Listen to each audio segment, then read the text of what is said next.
The second type of individual retirement plan is a Roth IRA. So we have the traditional IRA is the before tax plan. The Roth IRA is the after tax plan. And the Roth IRA is going to have a lot of similarities to the traditional IRA. The contribution amount limits are going to be the same, for example. But you don't get a deduction for a Roth IRA. Instead, it's going to grow tax-free, and when you take it out and you follow all the rules, you're going to pay no taxes on the growth.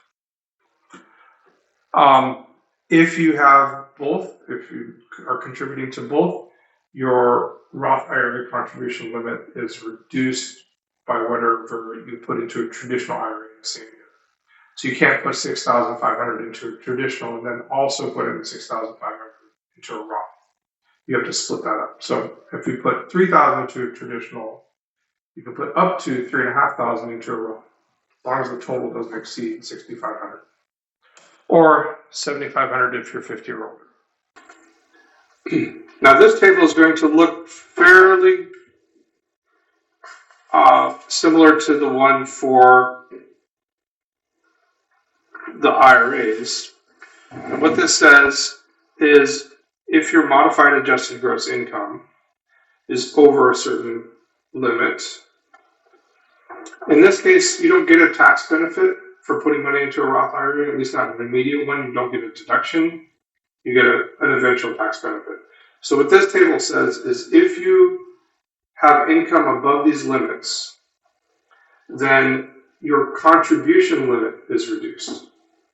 So the big difference there is for a traditional IRA, you can always contribute to a traditional IRA, but your deduction is reduced or eliminated. Here, your actual contribution limit is reduced or eliminated based on your income.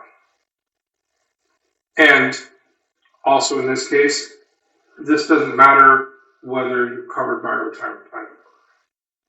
So even if you're self-employed and you don't have a retirement plan and you make too much money, you make $350,000 in profit, you can't put not one red cent into a Roth IRA. Say that again? If your income is too high, let's say you're self-employed, your profit is $350,000. Your income is too high, you can't put a penny into a Roth IRA.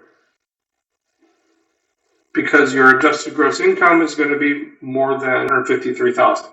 So the difference between this chart and the IRA chart is this one actually limits your contributions. The traditional IRA chart limits your deduction.